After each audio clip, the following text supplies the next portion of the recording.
한국 기업 알제리 진출하려면 르 푸부아르 알아야 시밴드 임기대. 알제리는 아프리카에서 남아프리카 공화국과 이집트에 이어 세 번째로 경제 규모가 큰 국가다.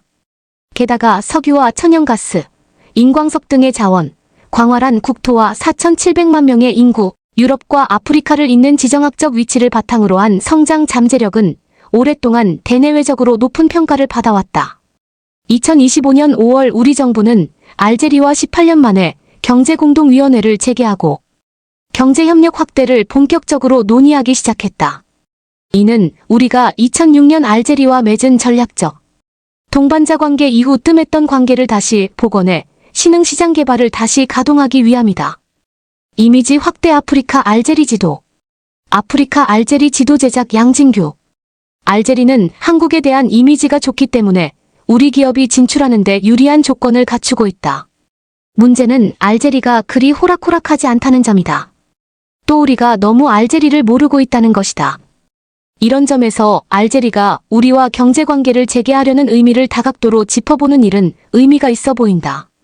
흔히 마그레브 국가 중 알제리는 모로코와 튀니지에 비해 외국인에게는 굳건히 문이 닫혀있는 국가로 인식되고 있다. 알아서 온다면 굳이 말리지는 않지만 그렇다고 알제리 입국에 호의적이지 않은 것이 일반적인 정서다. 이런 모습은 여전히 알제리를 폐쇄적인 국가로 인식하게 하고 접근을 어렵게 하고 있다.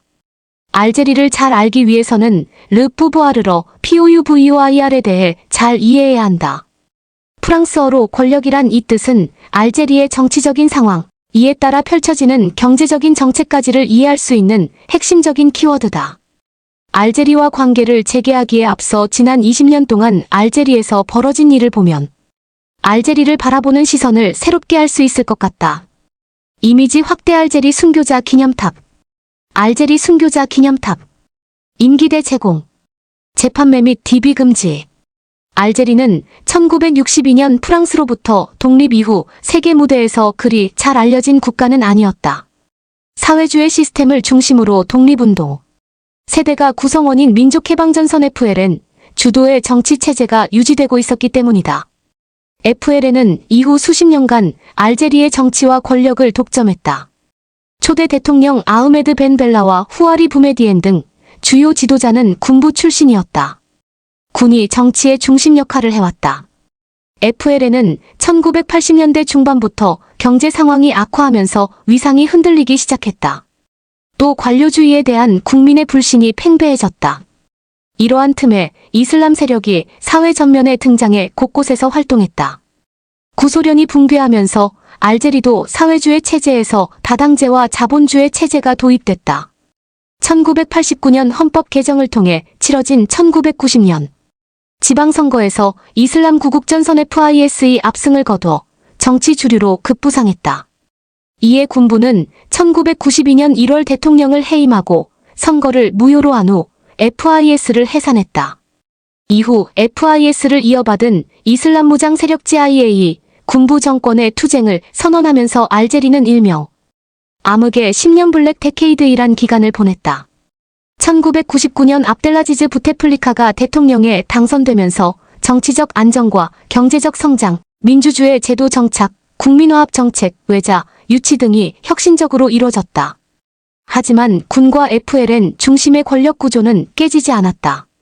여기에 더해 부테플리카 대통령은 2004년과 2009년에 이어 2014년까지 사선에 성공하며 정치적 입지를 다졌다.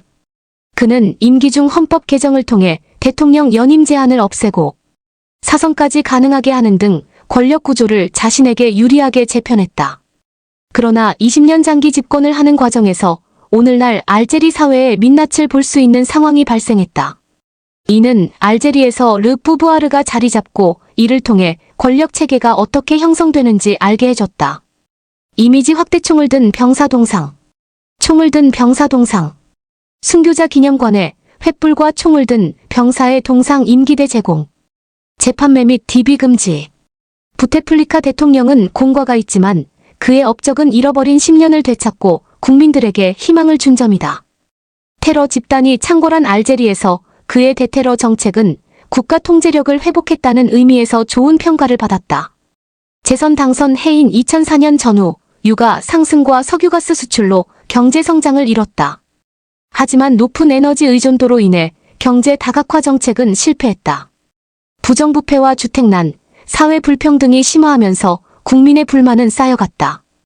여기에 더해 2005년 이후 건강에 이상이 생기면서 국정을 돌볼 수 없는 상황이 됐다. 2014년 사선 당선 때부터는 휠체어의 의지에 살았다.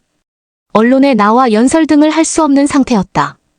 결국 실질적인 국정 운영은 동생 사이드 부테플리카를 비롯해 부테플리카의 정치적 고향인 틀렘센과 독립운동, 세대의 중심지 바트나가 르푸부아르의 핵심이 되면서 고위공직자 사회에 부패가 만연했다. 회전문 인사와 연고주의 네포티즘도 계속되면서 국민들의 불신은 극에 달했다.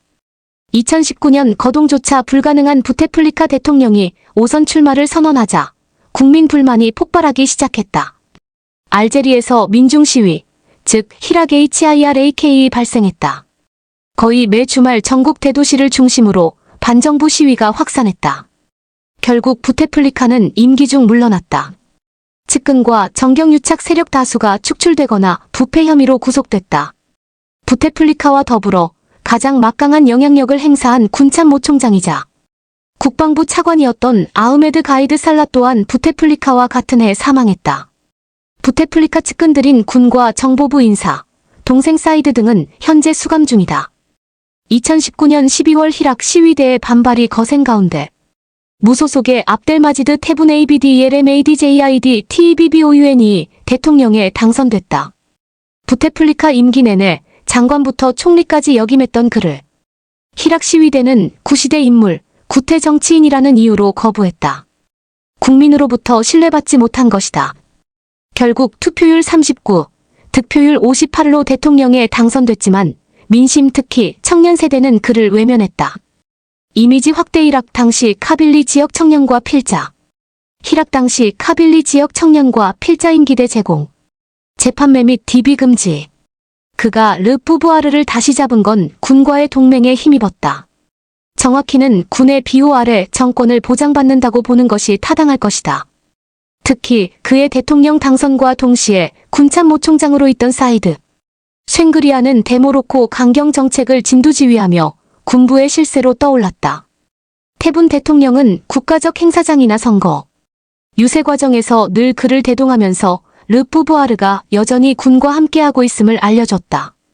군의 존재감이 표면화되자 청년 세대의 불만은 더욱 커졌다. 테분 대통령 치하에서 언론과 SNS 등의 단속이 더욱 강화됐다. 반체제 인사와 언론인이 상당수 체포되기도 했다.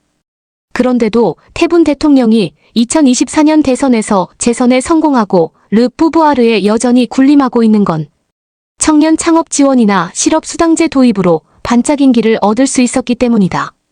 또 러시아 마이너스 우크라이나 전쟁 이후 알제리 가스 수출이 호황을 맞으면서 경제 여건이 다소 호전된 것도 재선 성공의 요인이었다. 여기에 더해 대프랑스, 대모로코 강경 노선은 국민의 애국심을 자극하고 그들을 하나로 모으기에 충분했다.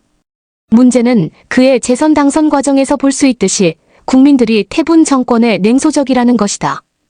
지난해 9월 대선에서 테분 대통령은 94.65의 지지율로 당선됐지만 투표율은 23.4로 알제리 선거 역사상 최저 투표율을 기록했다. 군부가 절대적인 르푸부아르의 위상을 테분 정권과 드러내고 있고 정치경제 구조개혁이 지지부진하기 때문이다. 게다가 알제리는 북아프리카와 사헬 SAHEL 지역에서 위상 추락 등 외교적 어려움에 직면해 있다. 알제리는 2000년대 초반부터 실행된 경제개발 5개년 계획을 통해 산업의 다각화를 모색하고 있다. 그러나 여전히 한계에 봉착해 있다. 현재의 르푸부아르, 즉 권력은 한국을 어떤 방식으로 새 파트너로 대하려는지, 그리고 국내외의 거센 도전을 어떤 방식으로 헤쳐나갈지 주목할 필요가 있다. 아프리카 50을 주목하자 인프라 투자의 최적 파트너 앤드 티모시 디킨스. 필자는 지난해 한아프리카 정상회의에서 아프리카 50의 선임 파트너이자 프로젝트 개발 총괄 책임자인 오프이오, 오포리오 쿠마오 PUIYO OFORIO KUMA를 처음 만났다. 그는 에너지 및 인프라 세미나에서 초청 연사로 참석했다. 공식적인 인사와 연설이 오가는 와중에도 대화는 더 실질적인 주제로 옮겨갔다. 한국과 아프리카가 실질적이고 투자 중심적 파트너십을 통해 실현할 수 있는 막대하지만 아직 충분히 탐구되지 않은 잠재력에 관한 것이었다. 이후에도 우리의 대화는 이어졌고 6월 첫째 주 서울을 찾은 그와의 논의는 새로운 차원으로 확장됐다. 오프이오는 사모펀드, 인프라 개발업체, 공공기관 등 다양한 이해관계자를 만나기 위해 방한했다. 현장에서는 에너지가 느껴졌다. 모든 자리에서 동일한 메시지가 반복됐다. 아프리카는 기다리고만 있지 않는다. 이미 준비돼 있다. 그리고 아프리카 50은 한국이 실질적인 파트너로 진입하기에 가장 효과적인 플랫폼 중 하나다. 많은 한국인에게 아프리카는 여전히 지리적 상업적 제도적으로 멀게 느껴진다. 그러나 이러한 인식은 낡은 것이다. 한국 기업이 새로운 성장 동력을 모색하고 정부가 개발 협력 전략을 재정비하는 지금 아프리카의 중요성은 점점 커지고 있다. 그리고 한국이 친숙한 인프라 분야에서 아프리카 50은 성과를 위해 만들어진 신뢰할 수 있고 민첩한 파트너로서 두드러진다. 이 글은 아프리카 50이 무엇인지, 왜 지금 중요한지, 그리고 한국이 어떻게 원조자가 아니라 공동 투자자로서 아프리카의 다음 장을 함께 만들어갈 수 있는지 다룬다. 아프리카 50이란 아프리카 50은 아프리카 개발은행 AFDB과 30개 이상의 아프리카 회원국 정부가 설립한 범아프리카 인프라 투자 플랫폼이다. 본사는 모로코 카사블랑카에 있다. 설립 목적은 하나다.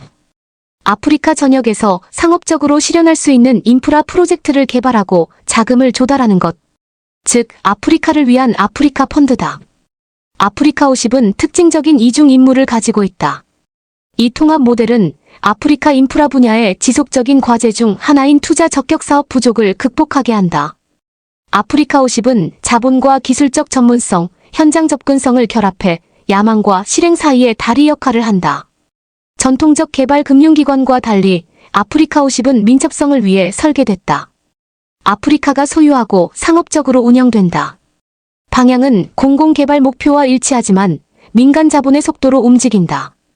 이러한 독특한 위치가 아프리카 50을 한국처럼 빠르게 움직이는 국제시장의 이상적인 파트너로 만들어준다. 지금 아프리카 50이 중요한 이유. 아프리카의 인프라 자금 부족액은 연간 1천억 달러 136조 8천억 원가 넘는다. 정부만으로는 이를 감당할 수 없다. 그리고 아프리카 대륙은 원조를 바라지 않는다. 지금 필요한 것은 혼합금융, 효과적인 사업 준비, 그리고 현장에서 실행할 수 있는 파트너다. 이 지점에서 아프리카 50이 두각을 나타낸다. 아이디어 단계부터 실행까지 프로젝트를 지원한다. 핵심 투자자를 확보하고 공공 및 민간 이해관계자를 한자리에 모으는 촉매 역할을 하는 경우도 많다. 운송회랑, 재생에너지, 디지털 인프라, 도시 서비스 등 아프리카 50은 아프리카 성장의 핵심 분야 전반에서 활동한다. 글로벌 공급망이 재편되고 자원 접근성이 재정이 되는 세상에서 인프라는 단순히 도로나 전력만이 아니라 전략적 차별화의 문제다. 아프리카 50은 투자자들이 그러한 전략적 차별화에 집중적이고 신뢰할 수 있으며 아프리카 주도적인 방식으로 접근할 수 있도록 해준다. 한국과의 전략적 적합성. 한국은 세계적 수준의 인프라 생태계를 보유하고 있다. EPC 설계 조달 시공 업체, 디지털 및 스마트시티 기술, 제조 역량, 국가 차원의 금융 지원 도구 등이 그것이다. 전문건설공제조합, 한국수출입은행, 대외경제협력기금 EDCF 등은 이미 해외 인프라 사업을 지원하고 있다. 그러나 현장에서 신뢰할 수 있고 깊은 현지 네트워크와 프로젝트 파이프라인을 갖춘 파트너가 부재할 때가 많다. 바로 이 지점에서 아프리카 50이 등장한다. 아프리카 진출을 모색하는 한국 기업과 금융기관에 아프리카 50은 중요한 기회를 제공한다. 한국 기업이 기존의 조달 중심 사업 방식에서 벗어나 공동투자와 합작투자 및 장기 인프라 투자로 진출할 수 있도록 도움을 줄 수 있다. 인프라 외교에서 한국의 강점. 한국의 글로벌 성공담은 인프라 구축 역량에 깊이 뿌리박고 있다. 이는 국가 개발의 도구일 뿐 아니라 외교 정책의 수단이기도 하다. 한국국제협력단 KOICA, 수출입은행, 한국해외인프라도시개발지원공사 KIND와 같은 기관을 통해 한국은 금융기술 전략적 파트너십을 결합하는 전략을 발전시켜왔다. 그러나 지금까지는 인프라 제공과 상업적 필요를 모두 이해하는 직접적인 아프리카 파트너가 부족했다. 아프리카50은 이 공백을 메운다. 아프리카50은 투자 적격 프로젝트의 원천일 뿐 아니라 한국 EPC, 정부 부처, 금융기관과 협력할 줄 아는 파트너다. 이러한 협력은 더 빠른 실행과 더 나은 경제적 외교적 성과로 이어진다. 한국은 전후 개발, 디지털 전환, 녹색 성장 등에 대한 경험을 활용해 전기 모빌리티, 브로드밴드, 스마트 물류 등 아프리카의 차세대 인프라를 공동 개발할 수 있다. 아프리카 대륙의 목소리. 서울에서 회의 중 오프이오는 모든 이해관계자에게 강렬한 메시지를 전했다. 그는 아프리카50은 아프리카 주도의 다자간 금융기관으로 아프리카의 인프라 격차 해소를 사명으로 하고 있다고 말했다. 이어 아프리카 국가 60 이상과 AFDB가 주요 주주로 참여하고 있다고 덧붙였다. 마지막으로 한국의 기업, 금융기관, 공공기관이 아프리카 인프라 자산에 투자하는 것에 그치지 않고 이 대륙에 더 밝고 번창하며 친환경적인 미래를 함께 만들어갈 협력자로 참여하길 기대한다고 강조했다. 이것은 원조나 의존의 언어가 아니다. 전략적 파트너십의 언어이며 자신있게 스스로 미래를 만들어가는 대륙의 언어다. 이미지 확대. 2023년 서울을 방문한 오프이오와 필자맨 왼쪽. 2023년 서울을 방문한 오프이오와 필자맨 왼쪽. 티모시 디킨스 제공. 재판매 및 DB 금지. 한아프리카 정상회의 논의를 실행으로. 2024년 한아프리카 정상회의는 중요한 토대를 마련했다.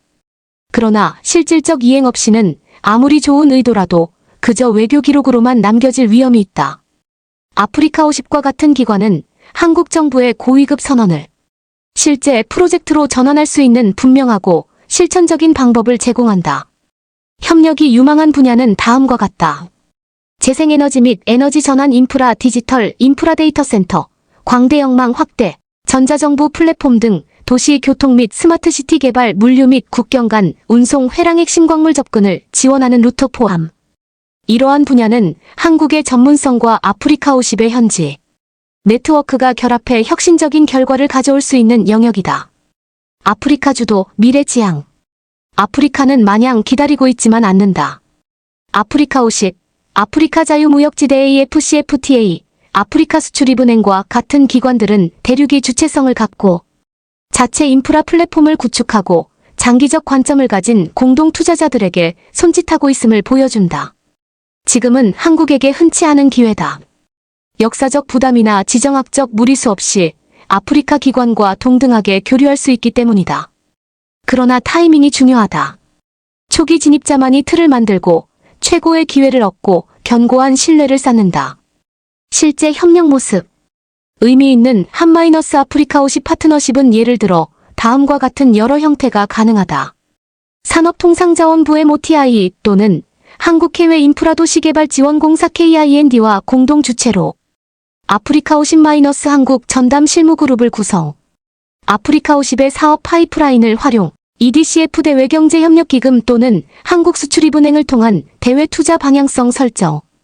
대규모 인프라 프로젝트의 하위 구성 요소에 한국 중소기업 참여 확대의 센서, 인공지능, 스마트 모빌리티, 관계기술 등 프로젝트의 금융 타당성을 제고할 수 있도록 기술 자문, 디지털 도구, 법적 구조 등을 아프리카50에 제공. 무엇보다 협력은 대규모 플래그십 사업에서 출발할 필요는 없다.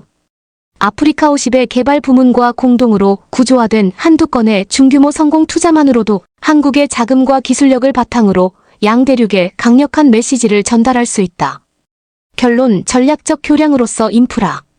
아프리카50은 자선단체도 전통적 원조 메커니즘도 아니다. 아프리카 인프라의 미래를 재구성하는 임무와 추진력을 갖춘 아프리카 주도의 전문적이고 자본력 있는 기관이다. 한국에게 아프리카50과 연계는 단순한 투자가 아니다. 향후 국제 무역과 개발의 향방을 결정할 수 있는 인구학적, 경제적, 지정학적 중요성을 가진 지역과 전략적 교량이다. 더 많은 연결과 더 적은 분열이 필요한 지금의 세계에서 아프리카50은 단지 도로나 전력망이 아니라 공동의 미래를 함께 만들어갈 파트너다.